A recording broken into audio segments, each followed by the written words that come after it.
Vamos lá, pessoal, para a aula 32, né? Relembrando aí que movimento circular uniforme, se a gente lembrar de movimento uniforme retilíneo, a gente vai conseguir fazer o circular. Velocidade ΔS sobre ΔT. Se for escalar, eu uso no lugar do ΔS 2π vezes R. De onde veio isso? Uma volta completa é 2πr sobre T, né? Se for angular, no lugar do ΔS, eu uso 360 graus, ou no sistema internacional eu uso uma volta, que é 2π, sobre T. Lembrando que no movimento circular uniforme, a velocidade angular é a variação de fase, é o ΔΦ sobre T. O ΔΦ é uma volta, se for uma volta completa, pode ser 360 graus, ou no sistema internacional ela vale 2π, né? O que mais que nós temos ainda? Também no movimento circular uniforme, eu posso lembrar da equação aí do sorvete, de movimento retilíneo uniforme, adaptando ela para o movimento circular. Se for escalar, sorvete normal, e se for angular, eu mudo posição final por fase final, φ. A posição inicial eu mudo por a fase inicial, mas no lugar da velocidade escalar eu vou substituir pela angular vezes o tempo. Tá? Então são equações já conhecidas. A escalar, a velocidade escalar é o 2πr sobre t. O 2π sobre t é a angular. Ó. Então a angular ela é calculada 2π sobre t, que é uma volta, 2π sobre t. Então eu posso pegar esse 2π sobre t, que é igual a angular, e substituir aqui. Ó. Tá? Então eu sei que velocidade escalar pode ser usada ômega vezes r, ou angular vezes raio. Então já tenho duas definições aqui para escalar. E uma terceira definição, no lugar de período, eu posso substituir 1 sobre f. E tenho aqui mais uma definição para velocidade escalar, 2πr vezes f. Tá? Então são as três maneiras aí de se calcular velocidade escalar. A angular também eu tenho três. Então eu posso usar uma volta, que é 2π sobre t. Eu posso usar, no lugar do t, substituir 1 sobre f. Né? Substituir pela frequência aqui, ó. Então eu faço 2π vezes f, também dá para calcular a velocidade angular. Ou, se eu for usar essa daqui, ó, eu posso pegar a velocidade angular, que vai ser escalar dividido pelo raio. Tudo isso no sistema internacional de unidades. Agora o exercício também pode perguntar em graus, né? Se for em graus, aí uma volta, 360 graus sobre tempo, meia volta, 180 graus, então depende do que o exercício vai estar falando. Nessa aula 32, o que a gente vai fazer? Eu vou resolver alguns exercícios e o exercício número 5 vai ficar para vocês aí como tarefa, tá? Então vamos lá. O exercício 3.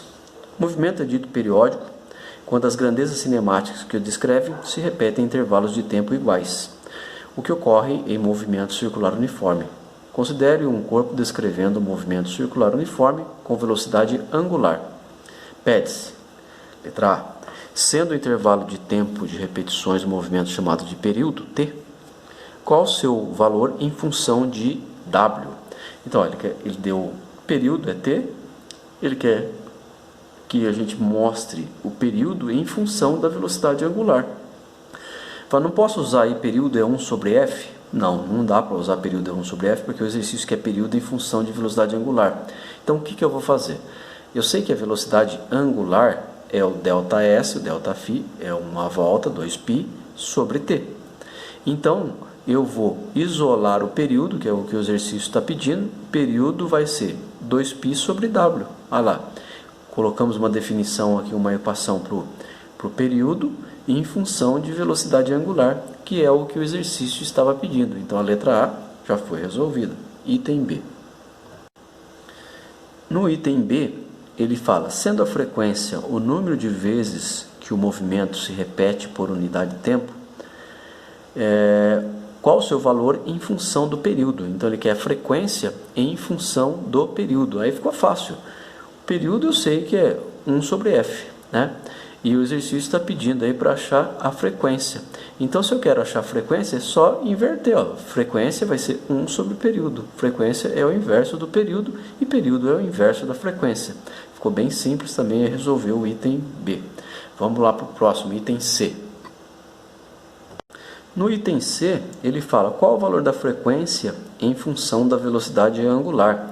Então, qual vai ser a frequência em função da velocidade angular? Velocidade angular é 2π sobre t. Ou, se eu substituir o período 1 sobre f, eu posso escrever a equação de velocidade angular dessa maneira aqui. Velocidade angular 2π vezes f. Né? Então o exercício falou qual é o valor da frequência em função da velocidade angular. Se eu isolar a frequência aqui, ó, é o que eu fiz, frequência vai ser velocidade angular dividido por 2π. Resolvido aí, item C. Próximo. D. Sendo a velocidade angular 10π radiano por segundo, qual o valor do período e da frequência? No item anterior aqui nós chamamos a frequência, que é velocidade angular dividido por 2π. A velocidade angular, ele está dizendo aqui que é 10. Então, vamos substituir. Ó, velocidade angular 10π dividido por 2π. Corta o π, 10 dividido por 2. A frequência vai ser 5 Hz.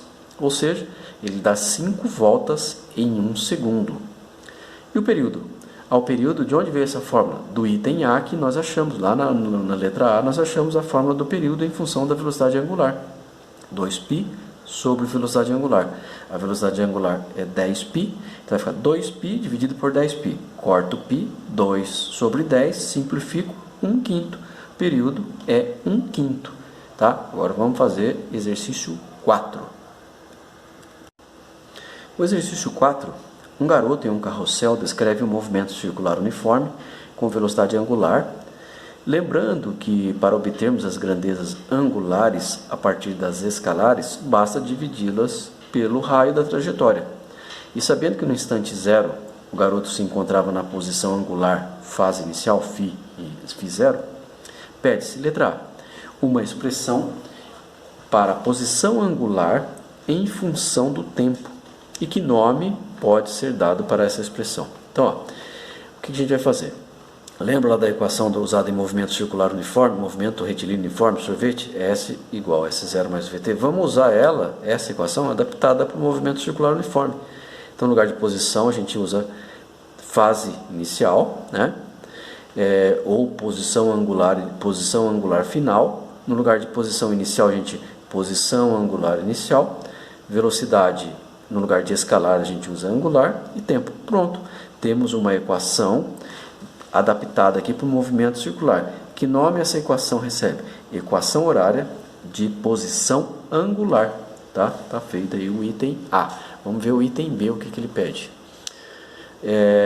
O tempo de uma volta completa e a velocidade angular do seu movimento, sendo que a frequência é 0,25 Hz. Então lá, qual é o período, né? E qual é a velocidade angular? A frequência é 0,25 Hz. Período, 1 sobre frequência. Frequência 0,25, então 1 dividido por 0,25, o período vai ser 4 segundos. Ou seja, ele efetua uma volta completa a cada 4 segundos. Qual vai ser a velocidade angular? A velocidade angular pode ser calculada por 2π sobre t, que é uma volta no sistema internacional sobre o período. O período a gente achou aqui, ó. 4 segundos. Então a velocidade angular vai ser 2π sobre 4, simplifico, fica π sobre 2. Dava para usar aqui também a velocidade angular 2π vezes f, né? Que vai ter que dar o mesmo valor.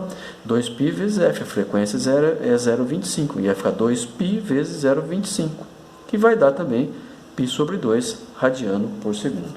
Vamos lá para o item C.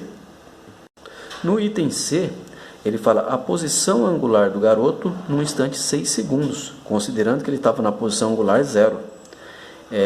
Então, vamos lá. A equação da posição angular é posição angular final, posição angular inicial, que o exercício disse que é 0, mais velocidade angular vezes tempo. A velocidade angular nós achamos no item anterior, né? No item B, que ela deu π sobre 2. Então, no lugar da velocidade angular, π sobre 2. E o tempo, o exercício está dizendo que é 6 segundos. Então vai ficar 6π sobre 2. Simplifico, a posição angular final do garoto vai ser 3π radiano. Tá? O exercício 5 eu vou dar uma orientação para vocês, mas vocês que vão resolver esse exercício. Exercício 5. Exercício 5 diz o seguinte. Em uma competição de tiro ao alvo, é necessário que o atirador acerte um ponto P a 50 centímetros do centro de um alvo rotativo, que descreve um movimento circular uniforme de frequência 0,5 Hz. Exatamente quando o ponto se alinha a uma determinada marca fixa F, fora do alvo. Para tanto, o atirador mantém o cano da arma alinhado com a posição pela qual o ponto P deve passar e dispara a arma no intervalo de tempo ΔT antes que isso aconteça. Estando o atirador a 30 metros do alvo e sendo o valor da velocidade do projétil 300 metros por segundo, determine no sistema internacional, letra A, a velocidade escalar do ponto P. Então, o que a gente entende desse exercício? Existe um alvo que está rotativo, girando, né? E tem um ponto P aqui que o atirador deve acertar, né? Então, o atirador está a 30 metros do ponto P e dispara um projétil com 300 metros por segundo. É claro que se o ponto P estiver exatamente aqui, quando ele atirar, até o projétil chegar aqui, o ponto P vai ter desviado. Então, para ele acertar o ponto P vai ter que estar antes. Ele atira quando o ponto P está antes, aí até o projétil chegar, o ponto P está no local desejado e o projétil acerta o ponto P. Então, na letra A do exercício, ele fala o seguinte: qual é a velocidade escalar? Bom, então a velocidade escalar a gente quer descobrir. O raio da trajetória ele já deu, que tem 50 centímetros. Não esqueça de transformar no sistema internacional, que é o que o exercício está pedindo. E também deu a frequência, que é 0,5 Hz. Para achar a velocidade escalar, nós temos velocidade escalar 2πr sobre t, temos velocidade escalar 2πrf e temos também velocidade escalar e a velocidade escalar também pode ser ômega vezes r. Aí vocês vão ver para o item A qual das três aí fica mais fácil resolver o exercício, tá? Então bora lá fazer o item A. No item B, qual o intervalo de tempo que ele vai gastar desde o disparo até acertar o ponto P do alvo rotativo que ele tem a intenção? Então a gente sabe o seguinte, que ele dispara um projétil a 300 metros por segundo e ele está distante de 30 metros. Então, o intervalo de tempo que o projétil gasta para chegar aqui é o intervalo de tempo que ele vai acertar o alvo. Para saber esse intervalo de tempo, eu tenho velocidade e tenho distância. Preciso achar tempo. Então, o que eu uso? Velocidade ΔS sobre ΔT para encontrar o tempo que está faltando no exercício. Ficou fácil também. Vamos lá para o item C. No item C, ele fala qual é o ângulo central formado entre a posição do ponto P no instante do disparo e a marca F. É claro, foi aquilo que eu disse, né? Para ele acertar o ponto P desejado, o disco tem que estar girando, então ele vai ter que estar antes. Até o projétil chegar, ele alinhou. O exercício quer saber que ângulo é esse aqui, que existe, que ele deve disparar o projétil para que ele acerte o alvo na posição desejada. Então, o que a gente vai fazer? A velocidade angular é fase ou posição angular dividido pelo tempo. O exercício quer descobrir a posição angular. O tempo nós vamos encontrar na letra B, né? A letra B está perguntando o tempo, então a resposta que eu encontrar na letra B eu vou colocar aqui. Então, se eu errar a letra B, eu vou errar isso aqui também. Então, tem que tomar cuidado. E a frequência é 0,5 Hz. Para achar, então, a velocidade angular ou a posição que ele tem, eu tenho velocidade angular 2π sobre t ou velocidade angular 2π vezes f, né? Então eu vejo aí qual equação fica melhor aí para resolver esse exercício. Aí cada um de vocês vai olhar para ver aí qual é a melhor. Tá, então nesse item eu coloquei uma outra equação aqui de velocidade angular, que é escalar sobre raio. Então nesse exercício, o que a gente vai fazer? O exercício quer a posição angular. Só que para achar a posição angular, eu preciso da velocidade angular. Tá? O tempo a gente tem na letra B. Então, nós vamos ter que achar primeiro a velocidade angular, ver qual equação eu posso usar. Depois que eu achei a velocidade angular, substitui aqui e acha a posição angular que o exercício está pedindo. E o tempo a gente tem na letra B. Tá? Então, esse exercício 5, vocês vão terminar ele e isso fica de tarefa. Tá? Com isso, nós finalizamos aí as aulas 31 e 32. Vamos lá até a próxima aula aí, que vai ser a 33. Até mais, gente.